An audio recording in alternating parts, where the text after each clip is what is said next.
going to talk about today is obviously pain management and how that affects our lives. So obviously the big question is, how many of you have had pain? Almost everybody, right? In one way, shape, or form, we've all had pain, right? So what we're going to talk about today is what pain is, kind of like what the definition and what pain means, how pain specifically affects our lives and in all different facets. And then the last one, probably the most important in my opinion, is how we can effectively manage our pain. All right. So the big, according to Merriam-Webster Dictionary, because we know that's correct always.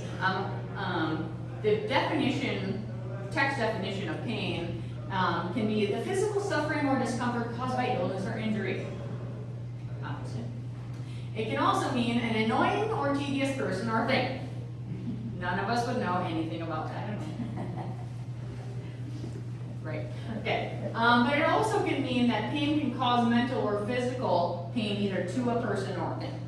Right? And last, pain can also cause mental suffering or distress. Does that make sense? So of all that, what did we got to gather? That we know that pain is physical and mental. Either way, pain is bad, right? I just like that image. Okay.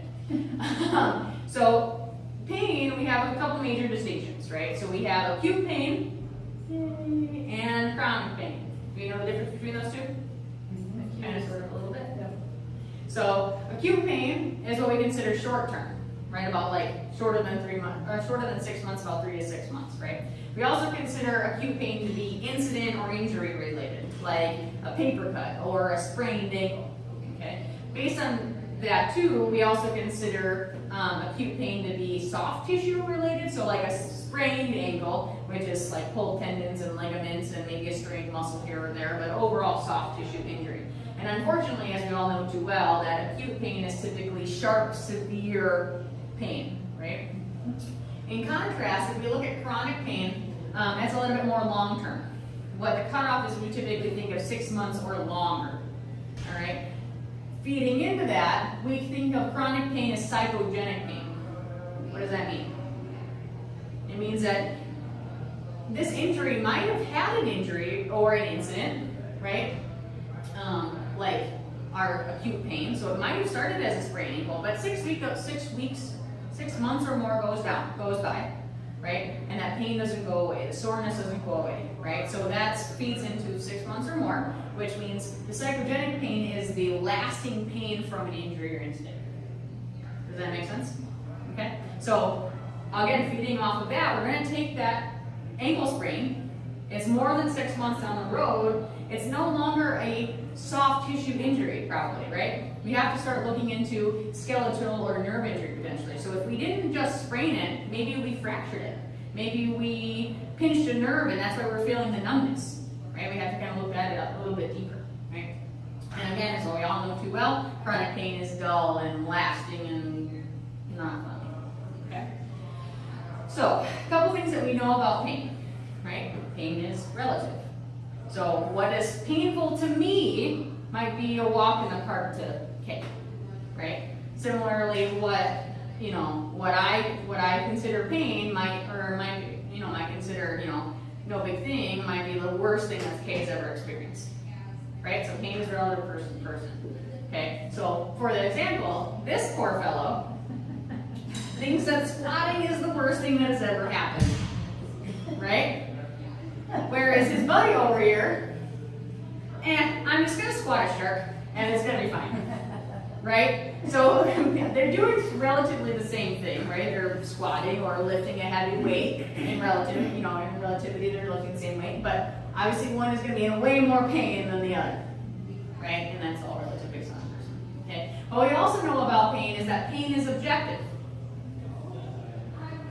No big uproars about that one. So I've had some interesting conversations with people who are in like the medical field specifically, like nurses and doctors, where they are trained to think that pain is subjective, right? Where they come in contact with a patient and whatever the patient says is true.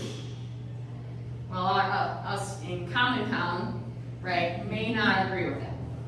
Especially from, some issues, we've all had individually, both personal and whatever the case is, we know that whatever the client or patient brings in might be a little different than what the doctor says, right? So if this guy here, what do you think this guy has? What kind of issue do you think this guy has?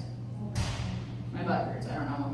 Like probably low back, upper butt, sciatic nerve probably. I don't know, just guess. So he comes in with low back, upper butt pain, all right? She thinks it's a slipped disc. She thinks it's a fractured pelvis. She thinks it's a cracked coccyx or whatever. You know what I'm saying? So her point of view from the medical industry, where she's had years of experience in studying and theoretical sciences and things like that, her point of view is going to be different than this guy who's actually feeling the pain. Right? Make sense? So kind of based on these theories, I want you to tell me, or you to give me some words that you would use to describe pain. What is pain to you?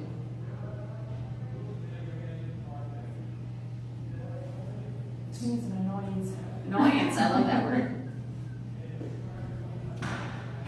What else? Chronic, okay. Yeah. It can be incapacitating at times. Exactly, okay. What else? Debilitating. Debilitating, yes, 100%. Anything else? A lot of those words, right? So based on that description, that we've all had some sort of pain, we all know that pain affects our lives in 100 different ways, right?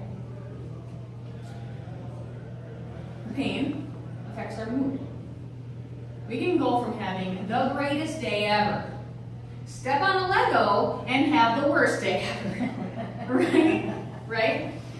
So we can go, go to, let's say, like, a grandchild's baptism, what we would consider a joyous, fantastic experience, and let's say you get in like a car accident, right? Or you slip on your way into the church, or 100 different things, and all of a sudden that joyous day turns into something not so joyous, right? Mm-hmm. Okay. Pain also affects our attitude. This is one thing that I see in the gym all the time, and it's kind of unfortunate, but the more I do this research, the more I realize like how pertinent it is and kind of how I as a professional can approach people in this situation. So what we see, or what I see oftentimes, is when someone comes in here, especially right when they start, they have the greatest attitude. I'm going to come in every day, I'm going to eat vegetables, I'm going to eat 5 things of chicken, I have the greatest attitude ever. What happens typically? The first workout happened, oh, my legs hurt, right?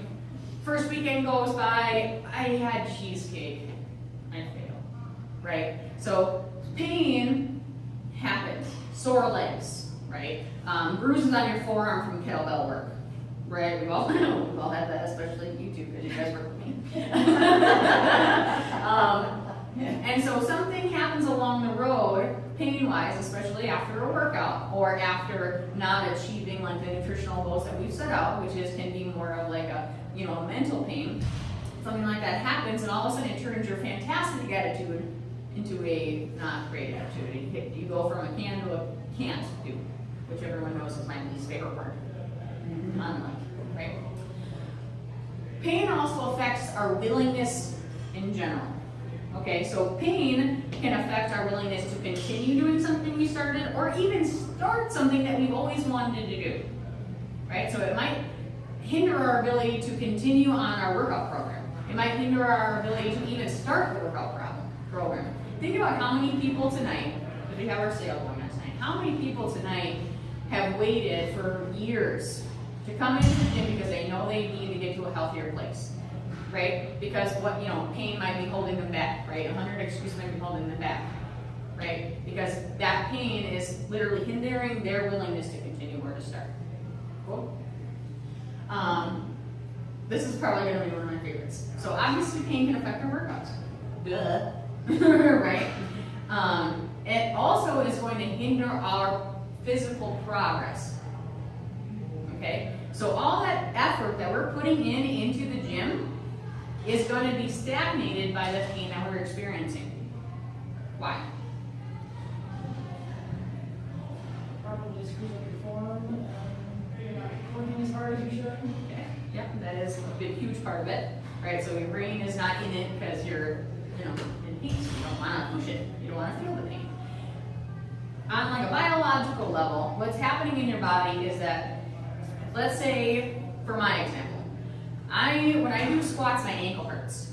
Yeah. You know what I mean? So my body cannot focus on building my quad muscles, right? It's not going to focus on strengthening my joints. It's not going to focus on stretching. It's not going to focus on losing weight. It's not going to focus on burning calories because there's so much energy and effort going into avoiding pain, fixing the pain, right? And trying to find ways to protect the area that's in pain, right? So the more you come in, the more you work on that injured or with injury, the less or the slower progress, the more slow that progress is going to be, right? Because all that energy and all that effort is going to be consumed by that area of pain. Does that make sense? It's kind of poop, right? It's not as comforting as you might think. But overall, what I would say, the thing that pain affects the most is mindset, right? We know this with ourselves, and we know this with our friends and family, that we have seen those people, the most motivated, most go-getting people, have been stagnated by pain, right? That one person who runs triathlons fell off their bike right in the middle of the race and hasn't got touched the bike since, right? We've all had this experience, whether personally or with friends and family, that pain can literally be a game changer for a lot of people, right? It can take the person that you are and change it completely just by one or multiple incidents. Okay?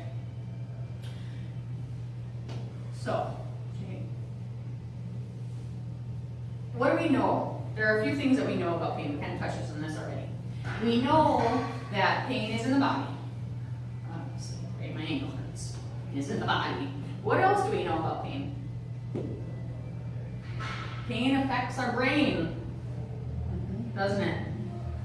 Okay. More and more studies have come out that proves that pain is in the brain in a lot of cases, right? And not only is it a physical pain, but it's mostly a mental pain, right?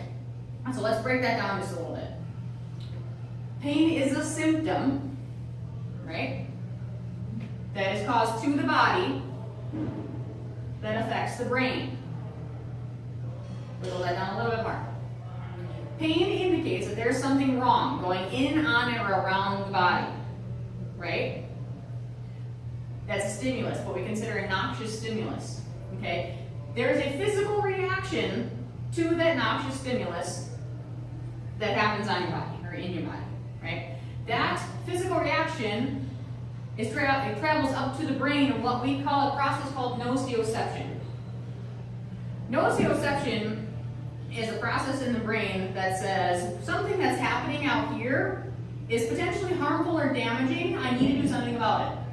I need to protect myself. The cool thing about nociception is that there's a lot of little micro categories of nociception where, so if someone comes up and rubs you with sandpaper, that's one funnel of nociception. If your hand gets burned by a oven or hot pan, that's a different funnel, right? If you smell or your body receives potentially harmful chemicals, right, like gasoline, that's a whole different nociceptor there. Pretty cool, huh? So pain, even as it is treated in your brain, is different. Okay, there's a lot of factors in this. Okay? Go. Cool, all right. We're gonna break this down into obviously a extremely basic anatomy and nociception. Extremely basic, okay? All right, let's break this down. All right. Where's my little pointer? Right there. Oh, my finger was pointing. Here's a hammer. Let's say we're putting a picture up on the wall or something, all right? So we have that nail nice and lined up. We tap, tap, tap, and then all of a sudden, wham!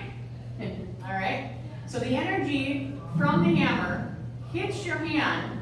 The sensor hits a nerve, your nociceptor, right? And travels up the peripheral nervous system, hits your spinal cord, travels up to the brain. That's pretty basic when you think. What happens next? After that whole thing, what happens?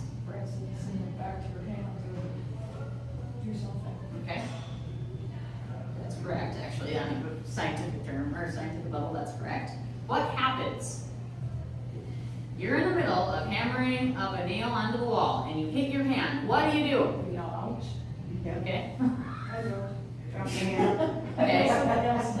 Okay? This, perhaps? Bleeping expletives? Screaming, crying, rolling on the floor, perhaps? Or a buzz came, I do, right? I love this picture. But how many people have you seen something hurt and they don't even face it? They just internalize that pain, right? Mhm. Like Brian does this all the time. Like something will happen, he'll just be like, right? Internalizes the pain. How many different options was that? You gave one or two, you gave one or two, you gave one or two, I gave 5. Right? That's a lot of options just for 4 people in this room. Okay? But you know, all these options, why are there so many options? Why do we have so many different options for responses for pain? Well, there are different levels of responding. We're different! Look at it, we're different. Duh, obviously. But we're different, so Sean Mackey at Stanford in 2011 created kind of like this diagram of all the differences that we have as individuals when it comes to our experiences with pain. Okay, and I'm going to kind of tap through these individually because they all bring a massively different thing to the table. Okay, obviously we have individual differences. Yeah. All right, our pain history or injury history can make a big difference. So for someone who has had 12 surgeries and their pinky is burned off and they have no toenails, I don't know. You know what I mean? They know how to deal with pain. They know how to deal with pain on different levels. They know how to, you know, go through the entire process of pain, right? Whereas someone who has barely had a paper cut in their life, they're probably going to be pretty darn shocked if they ever touch a hospital. You know what I'm saying? Because their history of injury is low. The relative is low. Okay. Gender makes a big difference. Yes, we're all women in this room. What is the rumor about women in pain? You can handle it. Higher tolerance than men. That's partially true. Women, this is going to sound really circular here, but women actually have a lower initial pain tolerance than men. Initial pain tolerance. But women deal with pain better in the long run. So in the long game, our, as women, ability to deal with pain is so much better than a man's. Right? So initially, a man can probably, you know, work through that, you know, hit on the thumb. But in the long term, they're going to have that more, they're more susceptible to chronic pain, and they're going to have that more long-term pain because they can't deal with it. Does that make sense? The article that I was reading, it was funny. They were speculating that maybe the reason that women deal with pain better is because we actually vocalize our feelings. Maybe. Yeah. But the other thing too is that women also respond to pain management methods a lot better. Probably because we actually do them, and men just sit there and avoid things. Yeah. No, shocker. Right? Something also cool, in the same study that Sean Mackey did, he found out that we as humans have a genetic mutation in gene number 23. You are either born with the warrior gene or the wimpy gene. And that's what he called it, that's what he referred to it as in his study. And it, you know, some of us who can deal with pain really well, you know, probably have that warrior gene. Okay? Others who just can't even, you know, get a paper cut without freaking out probably has the wimpy gene. And it doesn't matter what your background is, it doesn't matter what your training is in, that genetic mutation is still going to be there. Okay, hold on. Our mood can affect our pain. If you are depressed, or if you have anxiety, that pain is likely going to be awful, right? Because you're already depressed, you're already sad, you're already freaking out about something, and the last thing you need is to stub your toe on the corner of the bed. That, I mean, it happened, how many times does it happen? For me, probably 3 times a day. You know what I mean? But if I'm anxious about something, or like Twiggy chewed my shoe, my dog chewed my shoe, which she does sometimes, and I stub my toe, why is that instance going to be so much worse than all the other ones? Right? Because my brain is already heightened, right? decide to make questions already high.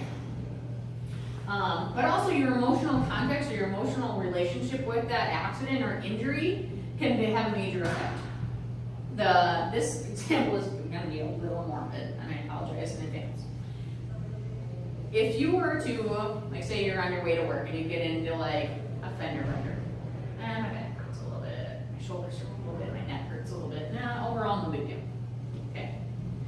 As opposed to someone who gets in a head-on collision. Your best friend is in the seat next to you. They are, being jaws of life trying to be pulled out of the car. They have to, flight for life to the nearest hospital. Suddenly, that back pain and that neck pain and that shoulder pain is way worse, right? Not only is it way worse during that moment, but it's also going to be way worse in the long run because of the emotional connection that you have when that injury happened. Does that make sense? Crazy, isn't it? I love it. It's like psychology, but way worse. Okay. Cognition. So the state of where your brain is makes a big difference too. If you are focusing on the pain, if you have a lot of attentiveness to your pain, how bad is that pain going to be? Awful. Okay, so I stepped on that Lego. If I'm staring at my foot, I'm grabbing my foot, I'm like, ugh, that's going to be awful. Okay, but let's say if I'm like carrying a child to bed and I step on a Lego. Obviously that pain's going to be there, but I'm mostly worried about the fact that I don't want this sleeping 2-year-old, oh my god, you got a 2-year-old to go to sleep, to wake up, right, and to, go to bed peacefully. What is your reaction going to be?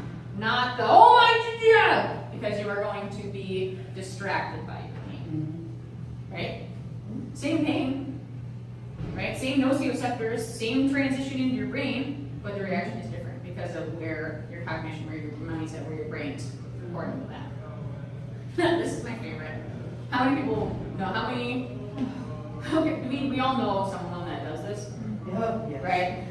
Right? Oh, yeah. So, that same person steps on a Lego.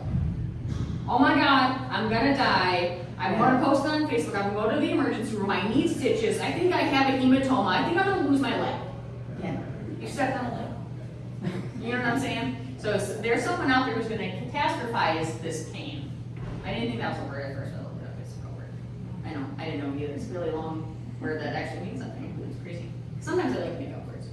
That's not one. This last group, there's a lot that kind of goes into this last group, and it's context, obviously. So pain is different per situation, and not only per situation, but also what the meaning of that situation is, and who is there, and what time of day it is, and all that stuff. Okay. This first one is twofold. If we think of beliefs in terms of religion, right? Let's see, probably, I'm not going to assume here, but there are different types of religion out there. If we think of like Eastern religions and Asian religions, there are people who believe, their beliefs designate that there is no physical pain. That the only pain that you're going to experience in life is in your soul. Right? Think about those people who can walk on fire. Right? Think about those people who killed themselves in honor of something. They're going to have that pain because that's actually more rewarding to die in honor of someone than it is to live. Right? There are beliefs out there that designate that. Right? Right? Okay. The other side of the coin is the belief that it's kind of like your belief going that. So, how many of you have read roller coasters or have read roller coasters? No way. Okay. So you don't like roller coasters. Oh, no. How are you two? You like roller coasters? Love roller coasters. Yeah, love I roller don't do coasters. them anymore, though. I love roller coasters. I can't do the spinning ones anymore because I got sick on the I got sick on the teacups at Disney. I know. Seriously. Oh my gosh. Right, me too. So for Elaine, the fact that she's at the theme park is going to cause her distress. Okay? Getting on, let's say, the 100-foot drop. It's cold. Never. It's windy. Things are jostling around. I have to pee. Oh my god, I can see somewhere, right? All those things are going to make everything so much worse Because your precognition going into that event was already bad, right? For us three, we're like, you know, we're sitting in there and it's windy and it's cold, I'm jostling around and I don't even care because I'm on a roller coaster and it's gonna be awesome, right? Because I'm going in there with a positive mindset, with my belief of this experience is that it's gonna be good. Right? We've all been there. Yeah. That's why you smile when you answer the phone. Right? No one sees that you're smiling when you answer the phone, but if you smile when you answer the phone, yeah, right? Your response. I'll do these separately. I was going to do them together, but I'll do them separately. So your motivation. Motivated people have a higher likeliness of getting injured and having and sustaining pain. Right? If you're so motivated at work during your workout, you're not going to care that your pinky toe hurts. Right? You're not going to care that you just slammed your knee into the corner.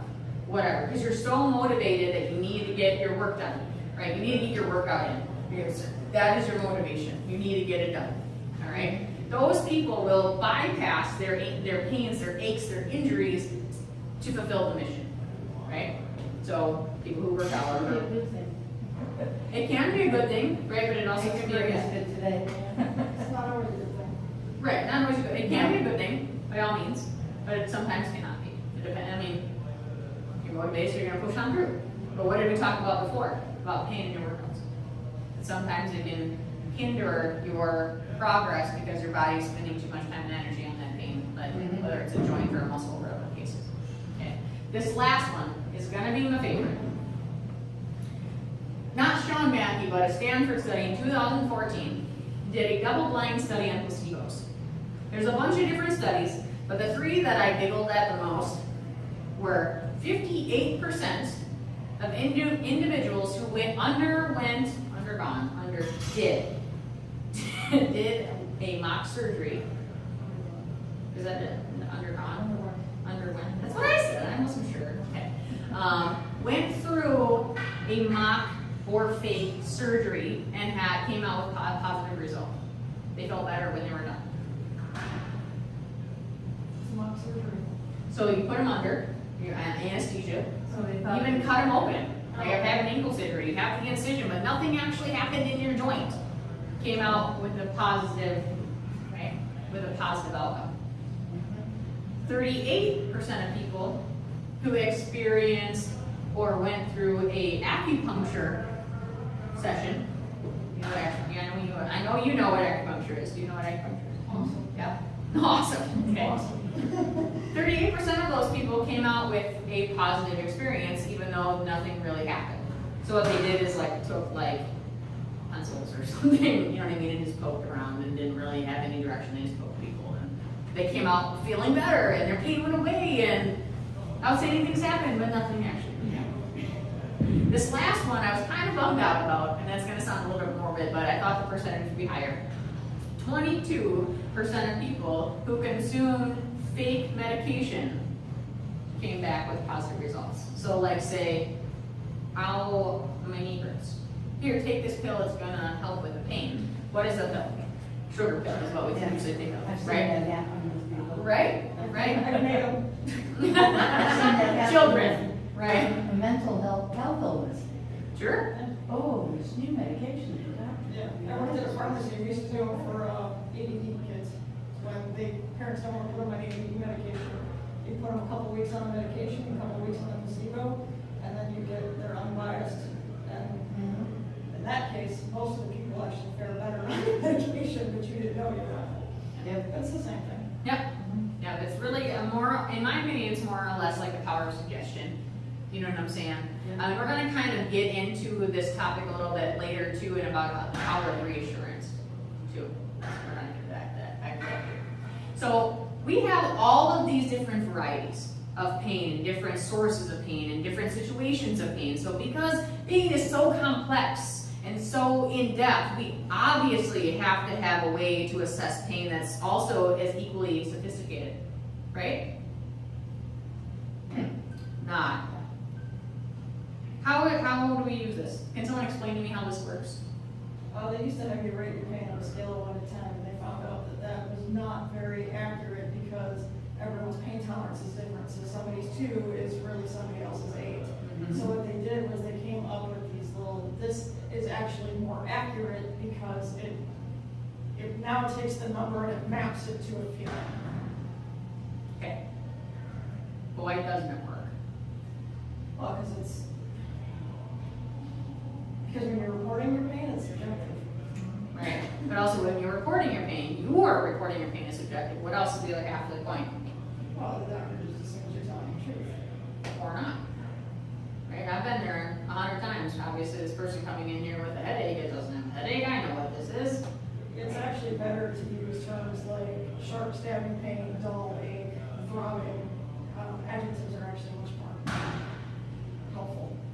But at the end of the day, pain is still subjective. Whether you either you use this and the doctor agrees with you or whatever the case is. Right? It's just interesting that there's so many different varieties of pain and this is what we use for it. But this gives you, so the nice thing about this is it actually, so if I say my pain is an 8, right? Right. And what does that mean, right? I can still say my pain is 8, but I can still function, right? Because I might be able to push that down. The faces give you a little bit better what your impact is, right? Because I can say it's an 8, but I still feel like a smiley face. So it actually gives a better reading of impact. But the other options too are like, my pain today is different than was yesterday. My pain sitting here talking to you is different than when I go up the stairs. You know what I'm saying? So there's a lot of different options in there.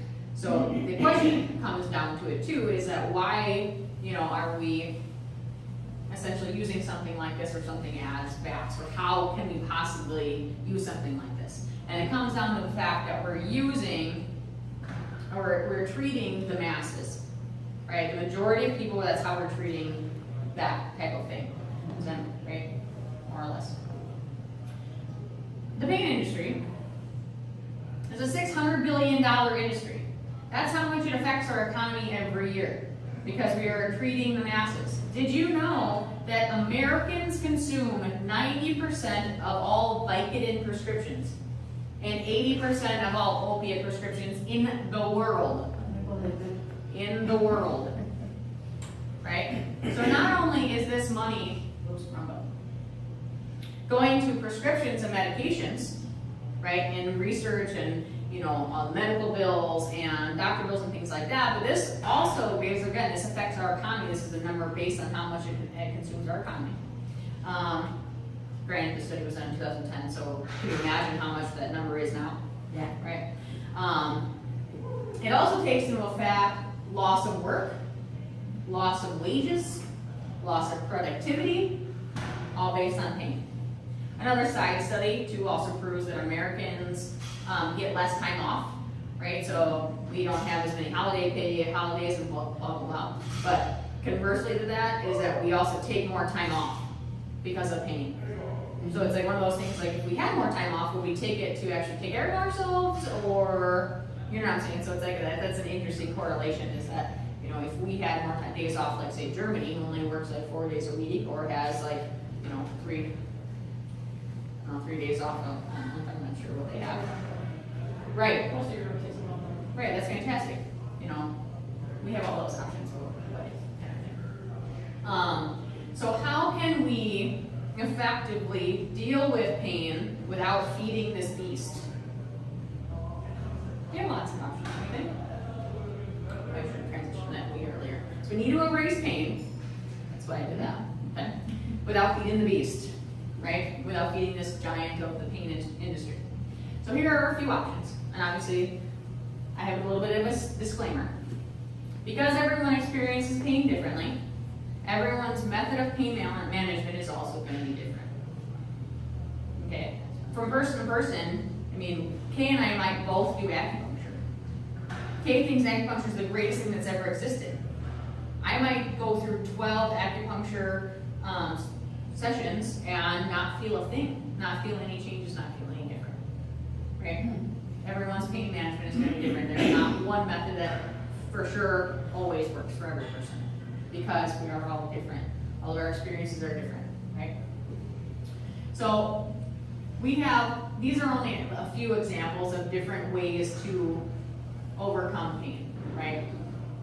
Or trying to manage pain. Okay, so trying to find relief without the pills, without the prescriptions. Okay, so we have physical pain relief and mental pain relief because as we learned today, that pain is in the body. Physical pain relief.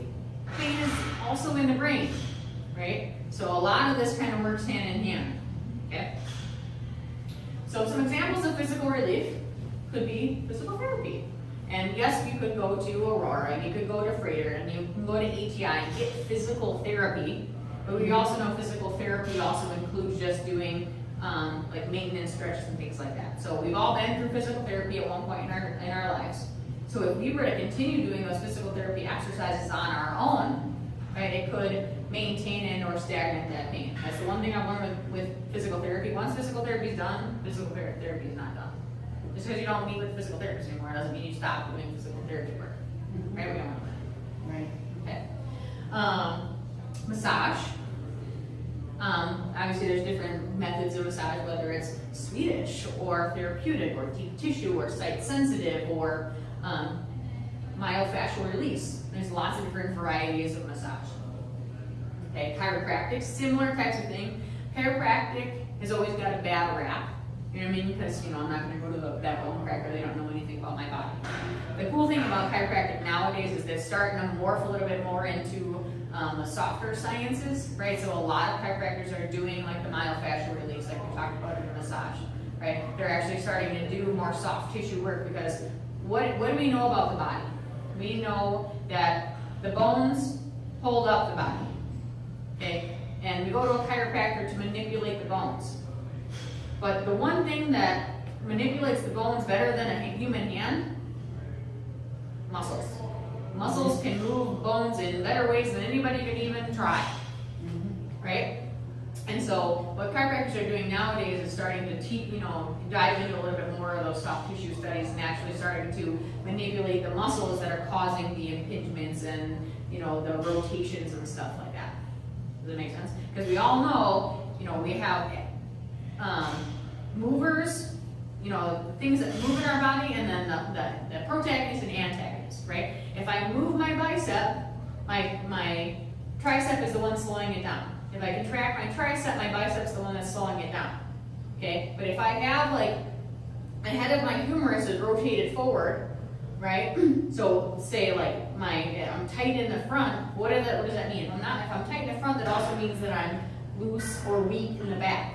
Right? So chiropractors are doing a great job at loosening this up and prescribing a little bit more strengthening stuff for the rear just to realign the humor at the head of the humerus. Very cool.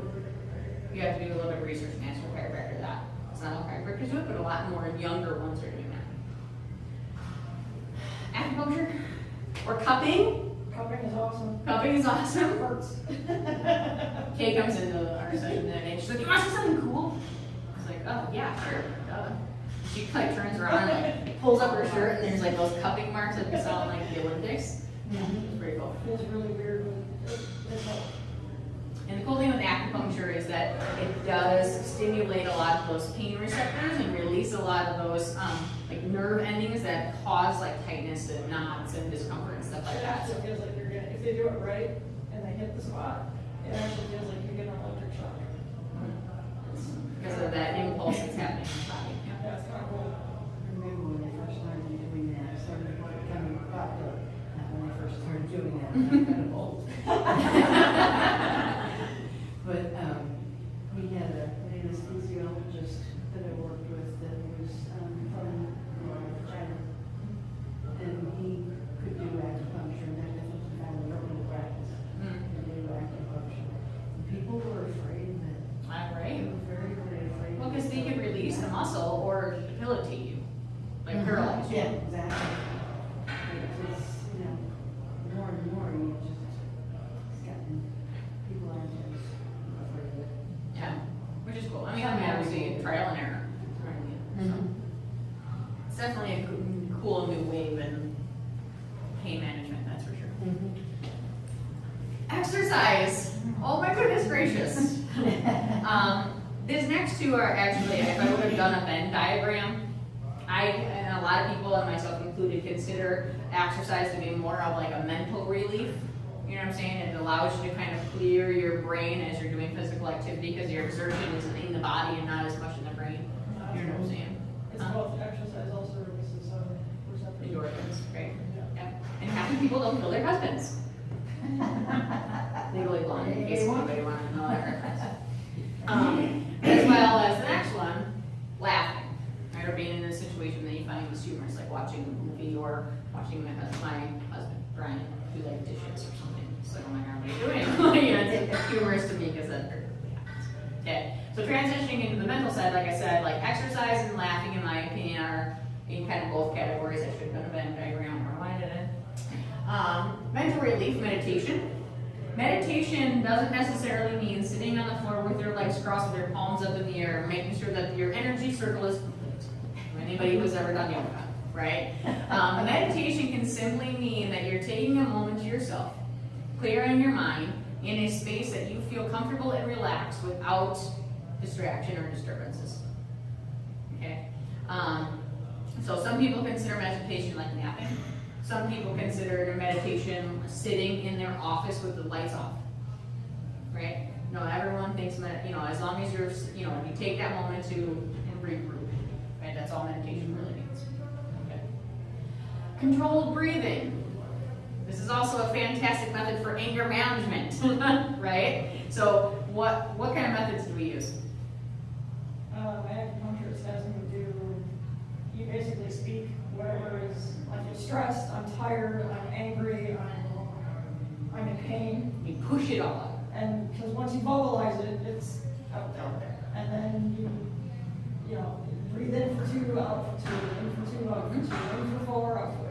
And that's called box breathing. And you feel better. Mm-hmm. Yep. Also like the breathe for 10 and count to 10. If you do it right, you can actually feel your pulse slow. Mm-hmm. Yeah. So controlled breathing obviously has a physical response in your body because it's allowing the intake of oxygen, which opens up the capillaries in your blood, which allows more responses.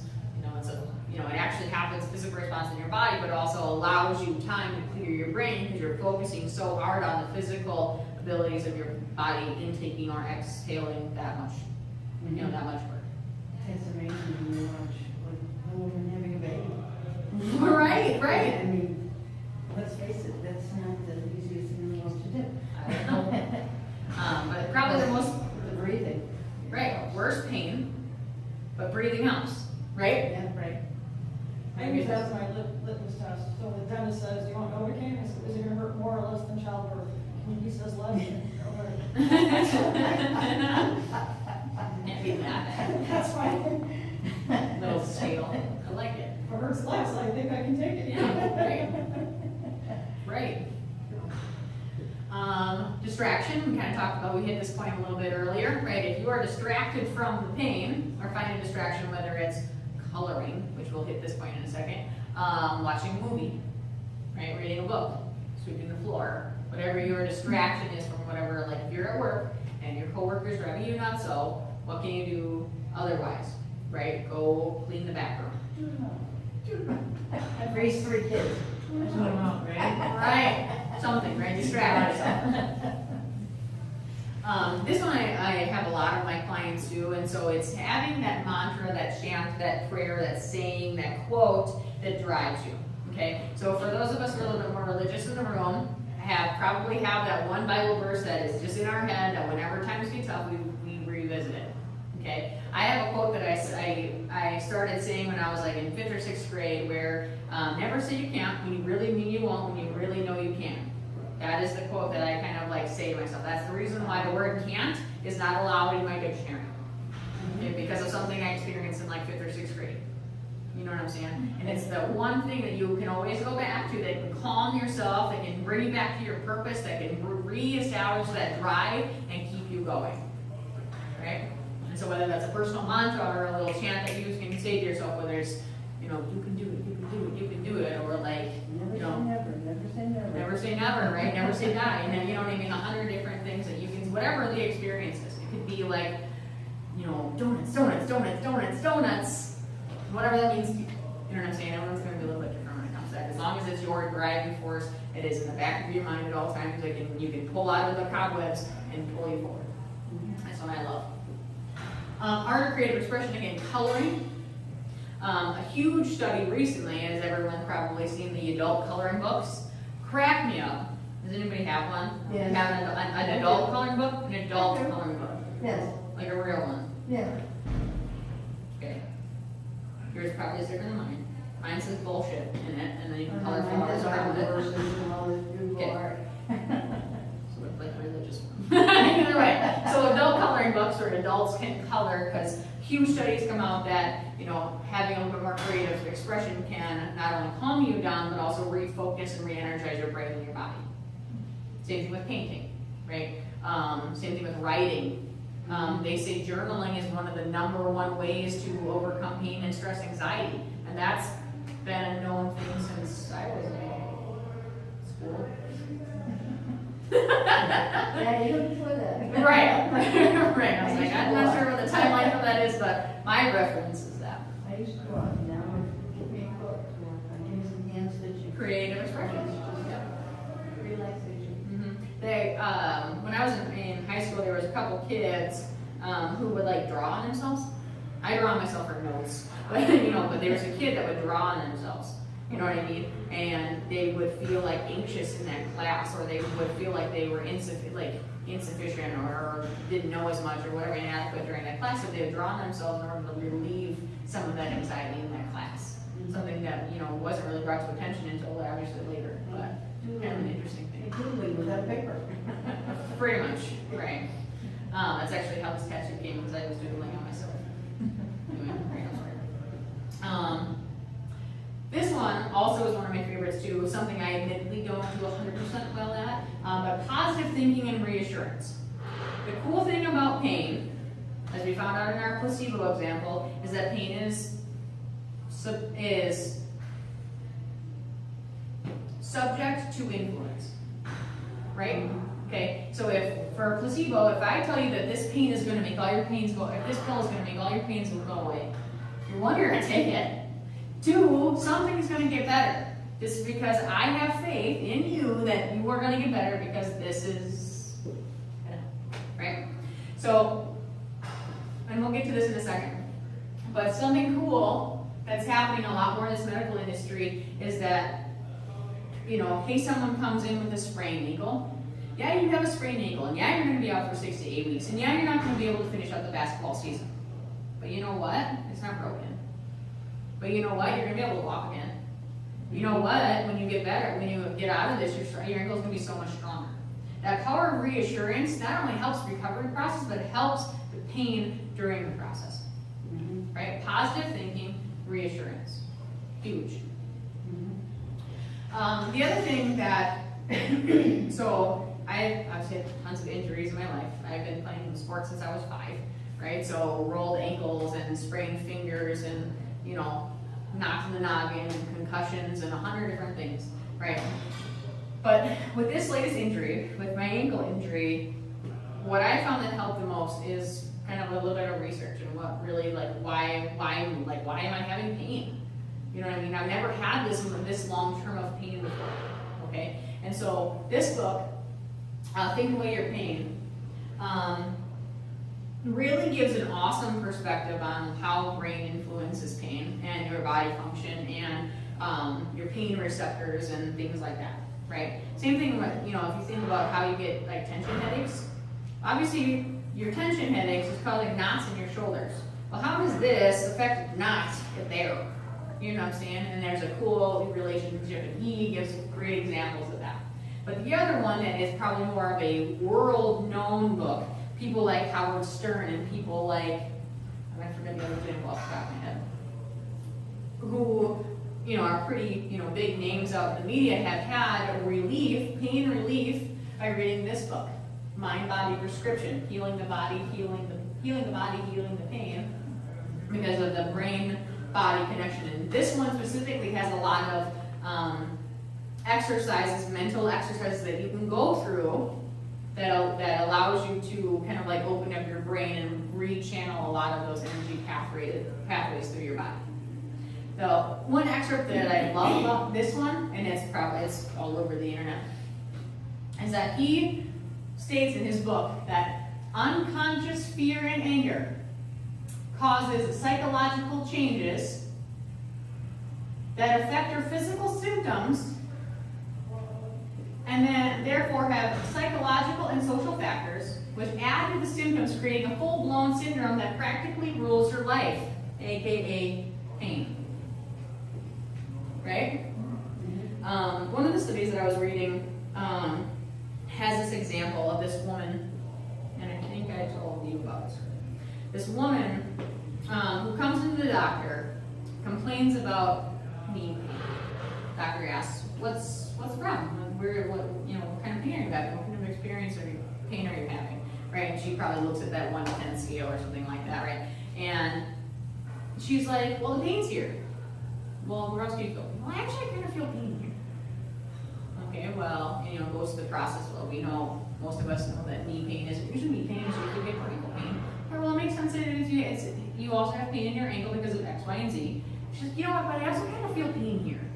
And it turns out like she has pain in her quads and pain in her calves and pain in her shins, and she just has leg pain. Okay? Right. So how was the doctor supposed to do? Trying to diagnose leg pain. But what it comes to find out is that this woman had been taking care of her dying husband for 5 years. Not allowing herself to take care of herself, right? Not focusing on herself. But also but acute pain, let's say a knee problem, knee injury, something along those lines, turned into chronic pain because of all the psychological and emotional things that she had to deal with while her husband was dying and eventually had died during that time. You know what I'm saying? So that mental and emotional pain and anguish added on to what was probably like a simple strain in the knee, right? Or a strain in the shin or something along those lines, whatever the base problem was, blew it up because of emotional stuff that happens in the brain. Pretty interesting example. Okay. We're gonna wrap this up here with some of my favorite things that I learned about this is that the industry is actually changing. Right? We talked about a lot of this stuff. We talked about what pain is, how it affects our life, how we can kind of deal with pain on an individual or holistic basis. But the cool thing is that this is actually changing. That $600 billion industry is finally making changes. There are doctors out there who are taking the initiative not to give you a pill every single time you say that you have pain. I can't sleep because of pain, I need something, right? So a couple cool things. They are avoiding long-term use of drugs that cause addictions and that are habit-forming and things like that, right? So less opiates, okay? Less hydrocodone, less oxycodone, less Vicodin, less habit-forming drugs. Awesome, right? They don't rush to give you a medical answer or put you in the hospital right away, right? Ow, my knee hurts. Before, they would probably stick you in a hospital room and say, deal with it until the doctor has time to get to you. What do they do now?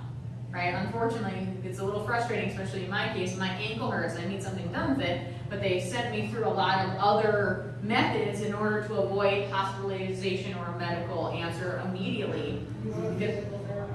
You go to physical therapy, you get put in a brace 3 times, you know what I'm saying? All those alternative methods in order to get you to where you need to be. Okay. Again, overall reassurance that the problem isn't that severe. I know it kind of sounds like downgrading almost. It's kind of like, oh, my ankle hurts. No, it isn't, just shush. And walk away. You know what I mean? That's what I say to Brian all the time. Just shut up. Whatever.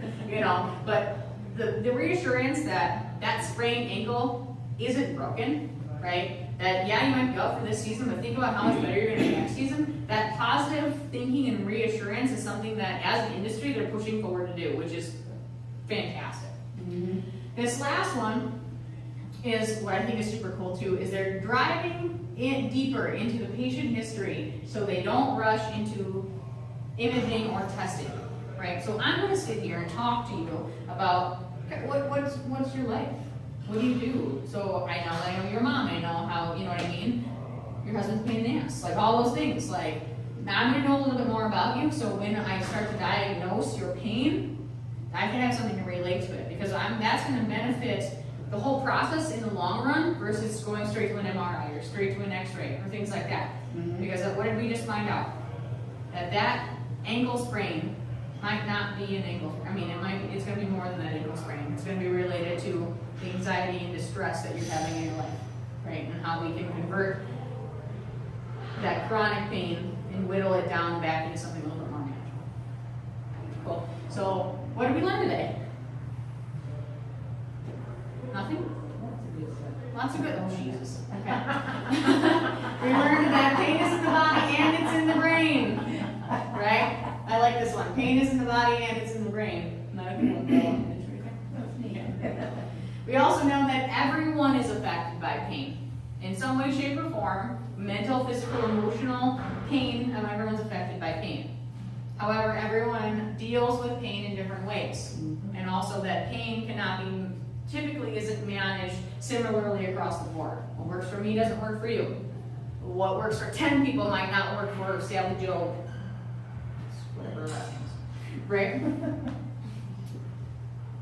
We don't want to feed the pain giant, right? So we don't want to, give into the narcotics. So we don't want to just say, if the doctor says, hey, you need Vicodin. No, you don't.